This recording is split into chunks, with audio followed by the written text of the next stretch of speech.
पता है ये क्या है? ये क्लास 10th में आने वाले आपके स्कोर बिल्कुल भी नहीं है। ये वो स्कोर है ना यार, जब आपने क्लास 12th के स्टार्टिंग में ना आपने एम किया था, आपने वो मैनिफेस्ट करा था कि मैं 12th में इस बार ना फोड़ दूंगा, एकदम एकदम मचा के रख दूंगा। आपने अपने आप से, वो कहते हैं ना न्यू ईयर रेजोल्यूशन, वैसे आपने जब सेशन स्टार्ट हुआ होगा तब आपने रेजोल्यूशन लिया होगा कि इस बार मैं पढ़ूंगा। और याद करो तो 12th क्लास का वो पहला दिन और वो स्कूल में पहली क्लास, जब आपने कहा होगा अरे यार सब समझ में आ रहा है, इस बार तो 90% बस मेरे रखे हुए हैं, 90, 95, 96, 97, पता नहीं कौन कौन से। आज वो नौबत देखो कहाँ आ रही है। मुझे बताने की ज़रूरत नहीं है कि आपकी स्टेटस क्या है आज। आज आधे बच्चे पढ़ नहीं रहे हैं, पता नहीं क्या करने, कुछ कुछ भी करे जा रहे हैं।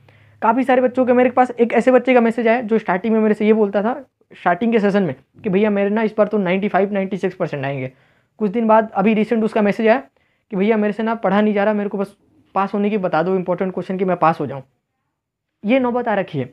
और ये पता है ये कौन बच्चे हैं? ये वो बच्चे नहीं है जो बचपन से टॉप करते हुए हैं। ये वो बच्चे थे जिनके 10th में कम मार्क्स थे और उन्होंने सोचा था कि 12th में जाके अच्छा करूँगा, और पहली क्लास में भाई साहब उन्होंने मैनिफेस्ट कर लिया कि हम तो 90% लाएंगे, 98% लाएंगे। और आज उनकी ये मजबूरी हो गई कि पास भी नहीं हो पा रहे। पता है लोगों को क्या लगता है, 10th और 12th दोनों एक सेम चीज़ है, कि 10th में हमने फेल हो गए, 10th में कम नंबर आया तो 12th में नहीं ला सकते। वो मेंटेलिटी, वो कहते हैं ना, कहावत है, once a loser always a loser. ऐसा कुछ नहीं है यार।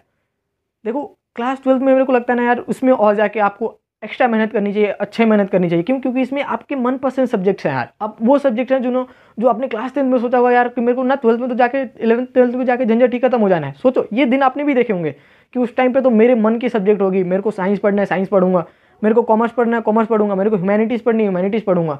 ये सब्जेक्ट आपकी चॉइस की है, फिर क्यों मेहनत नहीं कर रहे हो? अब तो और आपको बेनिफिट है कि आपके पास सब्जेक्ट्स कम है। ठीक है, ज़्यादा कम नहीं है, एक सब्जेक्ट तो कम है, लेकिन आपके पास आपकी चॉइस की सब्जेक्ट है यार। आपको ज़बरदस्ती नहीं दिया गया कि पढ़ना ही पढ़ना है, आपको ऑप्शन दिया गया था कि हाँ आप ये चूज़ कर लो। आपने खुद से चूज़ किया कि मेरे को ये पढ़ना है। अब पढ़ो ना कम से कम। या वही कहावत दिमाग में मत बिठा के रखो कि once a loser always a loser. चीज़ें बदलो, पता है। और ये वाली एटीट्यूड बहुत सारे बच्चे होंगे ना, कहेंगे भैया one single seat of paper can not decide my future. तो भाई रील की दुनिया से बाहर निकलो सर, प्लीज़ बाहर निकलो आप। पता है ये दिन ना जब आपको तब पता लगेगा ना, जब जब आपका रिजल्ट आ जाएगा और फ़ोन करेंगे पड़ोसी और रिलेटिव आपके कि हमारे बच्चे के तो इतने हैं, आपके कितने हैं। तो जब आप बोलोगे ना, जब सर झुक जाएगा कि कम आए हैं, तब समझना उस दिन आपको पता चलेगा कि one single seat of paper can not decide my future. ठीक है, उस दिन पता चल जाएगा कि कैसे आपका फ्यूचर डिसाइड करता है एक पेपर। और मुझे नहीं लगता ना कि ये चीज़ें बताने की जरूरत होगी कि आपके 12th के मार्क्स बहुत जगह पूछे जाते हैं यार। आप प्लेसमेंट इंजीनियरिंग में आओगे तो आपके पूछे जाते हैं। पता है 80% से नीचे, अब मैं पे इंजीनियरिंग कर रहा हूँ, उसमें अब 80% जिनके कम रहते हैं ना मार्क्स, पहले 75 हुआ करता था, 80%। अब मैक्सिमम जो कंपनी आती है ना, जो 18 लाख 20 लाख का पैकेज लेके आती है, उनके बोर्ड के स्कोर देखे जाते हैं। आपके जो सेमेस्टर के एग्जाम हो तो देखे जाते हैं, बोर्ड के मार्क्स भी देखे जाते हैं। अगर आपके 80 से कम होते हैं तो उनको प्लेसमेंट में बैठने नहीं दिया जाता है, जो अच्छी कंपनी होती है नहीं बैठने देती है। अब देखो वाकई में यार, ये चाहते हो ना कि जो एम आपने करा था उसको डाउन ना करे, उसको और इंक्रीज करे, या उस लेवल पे तो आए कम से कम। तो प्लीज़ मैं जो 5 चीज़ें बता रहा हूँ ना, उसको फॉलो करो ढंग से। पहली चीज़ की बात करते हैं, एनालाइज योरसेल्फ। देखो अब जो भी पास्ट हो गया, जो भी चीज़ें ना उसको भूल जाओ। अभी देखो क्या करंट स्टेटस क्या है आपकी, आप कितना स्कोर कर रहे हो, कितनी चीज़ें हैं, उसको एक बार विजुलाइज करो सारी चीज़ों को, कि हाँ मेरे यहाँ पे प्रॉब्लम हो रही है, मेरे को ये समझ में नहीं आ रहा। अपना स्टेटस देखो कि आपका स्टेटस क्या है, अपना स्टेज पता करो कि आप कौन से स्टेज पे हो। आपको अभी एग्जाम देने जाओगे तो आपके कितने मार्क्स आएंगे, वो स्टेज पता करो और अपना एम डिसाइड करो कि आपका एम कितना है, और उसके उस पाथ का वे जो है ना, रास्ता, उस तक कैसे पहुंचा जाए। आप एक बात बताऊं, पाथ ना सबको पता है कि कितने स्कोर के लिए कितना चीज़ें करना है। 90% जिनको लाना है उनको सबको पता है कि एनसीईआरटी वगैरह सारी चीज़ें पढ़नी है, अच्छे से प्रीवियस ईयर क्वेश्चन वगैरह लगाना है, सब चीज़ करना है।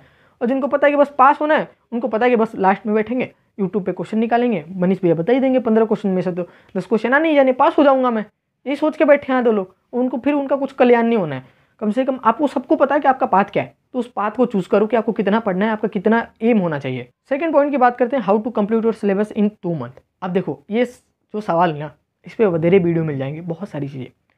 खासकर राजस्थान बोर्ड के लिए तो कोई बताता नहीं है, लेकिन इंटरनेट पे सीबीएसई अदर बोर्ड्स के देखो बहुत वीडियो मिल जाएंगे। लेकिन मैं कुछ टिप्स दे रहा हूँ, उनको फॉलो करो, देखना आपका सिलेबस 2 महीने में कवर हो जाएगा।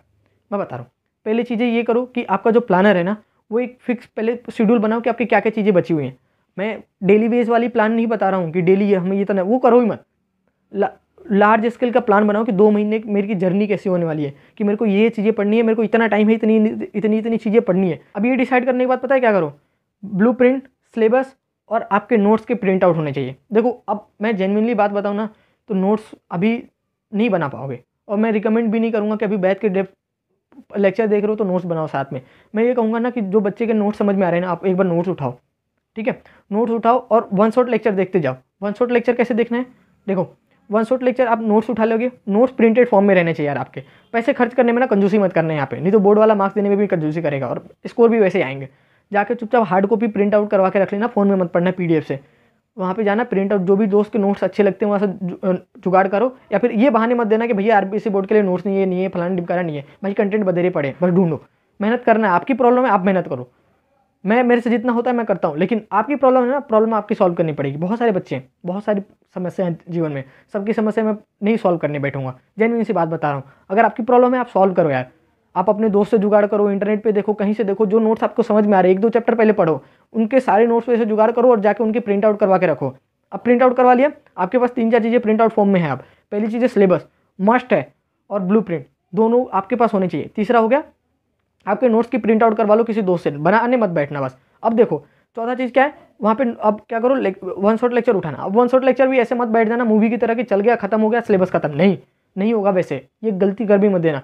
जो भी वन शॉट लेक्चर में बताए जा रहे हैं वो नोट्स पढ़ो और दोनों को मैच करते हुए चलो, समझो, कुछ एडिशनल पॉइंट लगे तो उसमें लिखो, या फिर अगर उसमें जगह नहीं है तो एक अलग से नोटबुक बनाओ, कंप्लीट नोट्स के लिए नहीं, शॉर्ट नोट्स के लिए। वो उसमें जो चीज़ें मिसिंग है ना उसको पढ़ो।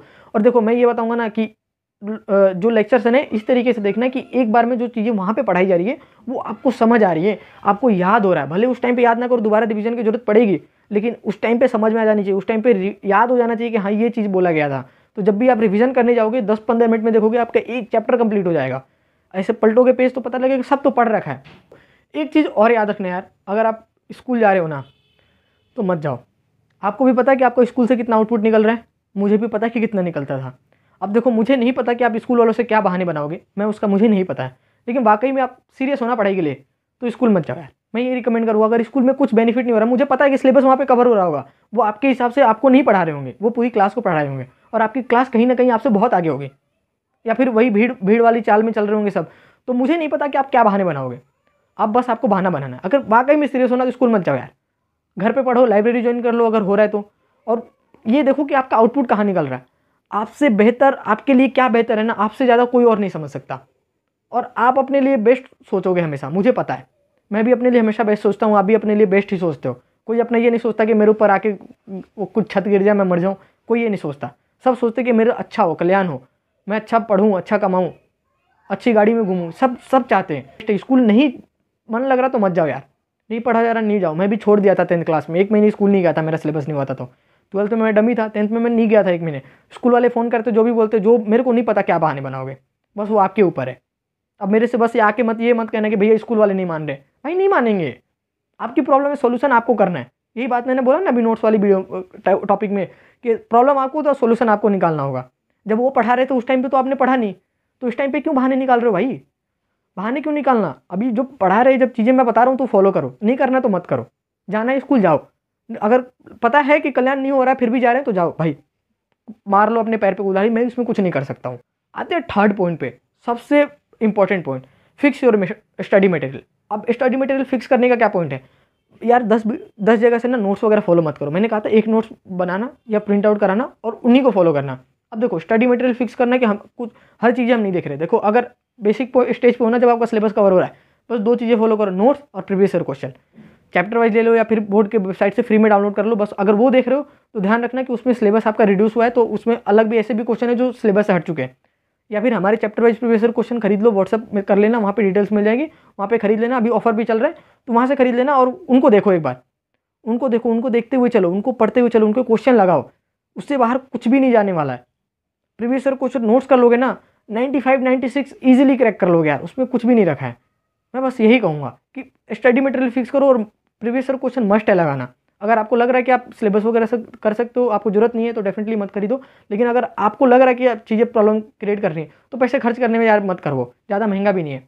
ठीक है, हमने बहुत मिनिमल सी प्राइस रखी, हार्ड कॉपी भी अवेलेबल है, सॉफ्ट कॉपी भी अवेलेबल है। तो अगर राजस्थान बोर्ड के हो तो देख रहे हो तो वो कर लेना, वहाँ से हिंदी इंग्लिश मीडियम दोनों में अवेलेबल है, व्हाट्सअप कर लेना, वहाँ पे डिटेल्स मिल जाएगी। बस मैं ये बता रहा हूँ, ठीक है, प्रमोशन करने का मेरा कोई खास इंटेंशन है नहीं।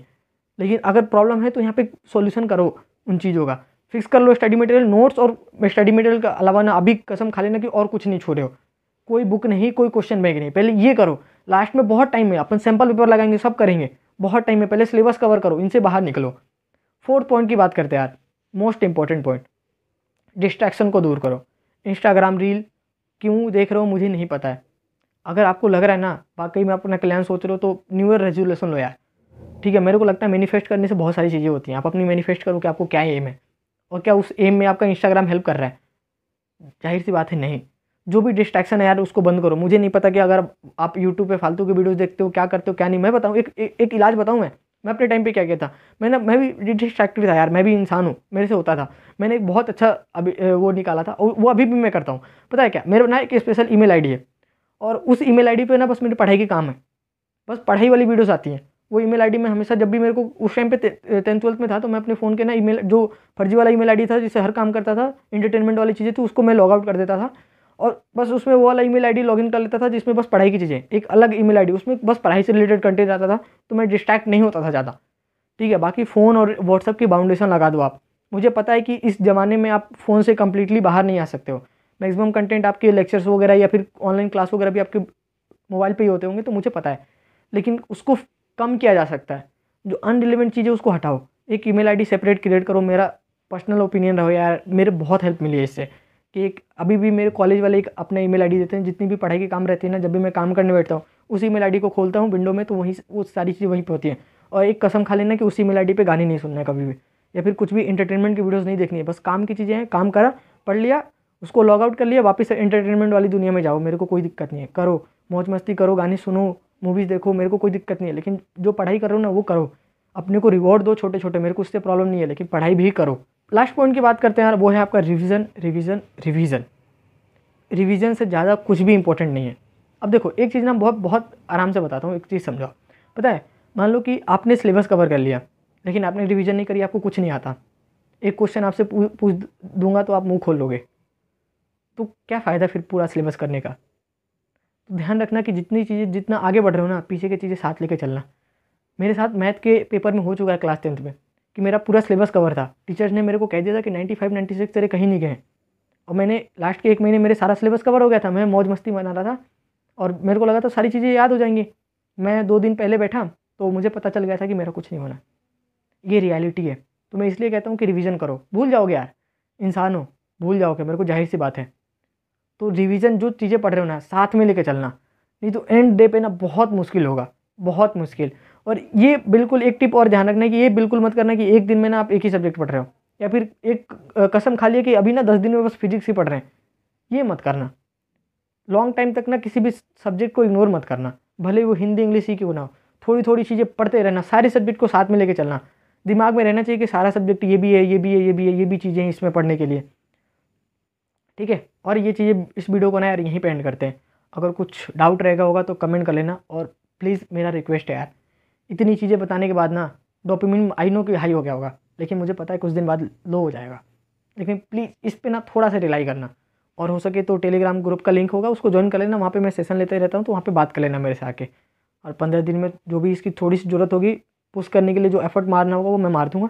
बाकी सारी चीज़ आपके हाथ में यार, बस 2 महीने लग के मेहनत कर लो, मैं यही कहूँगा। नहीं यार पार हो जाएगी, पूरा साल खुश रहोगे यार, पूरी ज़िंदगी लाइफ में कहोगे कि हाँ कुछ तो मचाया था मैंने 12th में। तो ये रिक्वेस्ट रहेगी मेरी। बाकी मिलते हैं यार अगली वीडियो में, तब तक के लिए बाय।